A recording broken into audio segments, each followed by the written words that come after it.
Good afternoon. I am in Pakse, Laos, on the top of the mountain in front of me, the famous mighty Mekong River. This is a Buddhist monastery and a beautiful temple, and it is a cultural heritage site, and we need to protect it, and we need to value every beautiful art of it.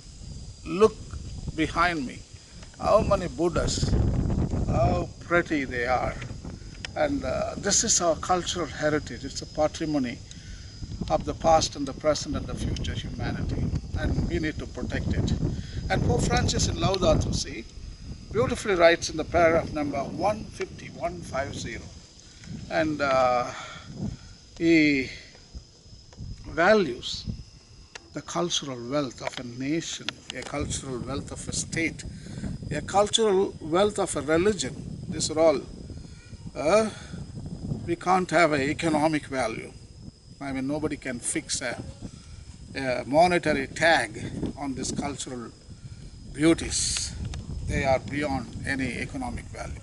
So we need to value them and protect them. So in 150 paragraph in Laudato Si, Pope Francis is writing thus: given the interrelationship between living space and human behavior, those who design buildings, neighborhoods, public spaces, and cities ought to draw on the various disciplines which help us to understand people's thought processes, symbolic language, and ways of acting. It is not enough to seek the beauty of design. More precious still is the service we offer to another kind of beauty, people's quality of life, their adaptation to the environment, encounter and mutual assistance. Here too, we see how important it is that urban planning always take into consideration the views of those who will live in these areas. You see, we tend to give importance to cultural heritage sites. We want to build beautiful temples and beautiful interior and exterior, and we spend enormous amount of resources for the outer beauty. Pope is telling it is necessary. I mean, the outer building should also look beautiful, but inside of human person, it's not an inside building he's talking about. He goes into the interior of each person, and we have to help human beings to grow interior wise. So he says, more precious still is the service we offer to another kind of beauty, he says, that is the inner beauty, people's quality of life. So what is the use of boasting? We have a Taj Mahal, we have a big Buddhist Bodh Gaya temple, and we have Western Ghats, we have biological and material and cultural wealth, Kanjipuram temples, Rajaraja Solan temples, Pattadakal, Hampi. There are so many, we boast Indians. But what about the quality of life of the people, those who live around these places? You have a huge Taj Mahal, you have a shanty town behind it, stinking pile of filth. And all these beautiful places, World Heritage Sites, look at that. It's so beautiful, but when you go at the bottom of the hill, you see poor people, no food, no dress. And also we see so many cathedrals built in India and around the world, huge skyscrapers, and millions of dollars are spent on cathedrals and churches. But look at the people, those who live around them. They have shanty town and they have thatched houses. Some people, they don't have a roof, they don't have food to eat. So there is not integral. This cultural heritage, the monuments, huge beauty, we boast about them, but at the same time, we don't care about the other kind of beauty, that is human life, the standard of living. That is the beauty. Pope says the quality of life, people's quality of life, their adaptation to the environment, and encounter and mutual assistance. That is another beauty.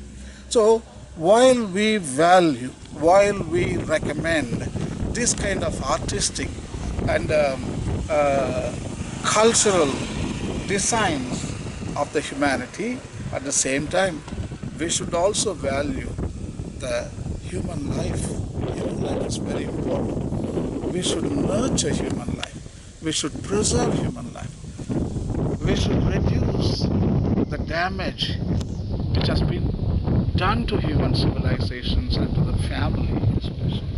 So many families are displaced because of the environmental damage, because of the loss of work, because of globalization. They sold all the land and they are moving to the cities, to the slum area. So let us concentrate on this beauty of humanity. And while we really celebrate these wonderful places, as I'm telling, I am in Laos, on the top of the mountain in Pakse. In front of me there is a beautiful river, Mekong. People seem to be decent in this country. At the same time, I observe a lot of poverty around this mountain. So we always value human life. So it should be integral. Our cultural heritage should be flourishing. At the same time, also human life should be flourishing. The society, the culture, the art, the philosophy, the economy, the environment, the ecology, everything should be flourishing. So Pope wants to see everything progresses and develops gradually. He doesn't want to see one factor progressing at the expense of the other. No. In other words, for example, this cultural art is so beautiful. You are spending all your resources to build these little Buddhas and those golden temple behind me, neglecting the poor people's needs like food, water, and shelter. I think that is not integral. So that is what Pope is writing very openly, very courageously, and article number, paragraph number 150. I think you need to read in the Laudato, the Francis encyclical on economy and environment. So basically, we should progress together. Culture, art, heritage centers, economy, ecology, society, everything should be flourishing. That is what Pope wants. Ultimately, that is what God wants. Ultimately, that is what our planet Earth wants. Can we do it? Of course we can do it. We shall try. And thank you, and God bless.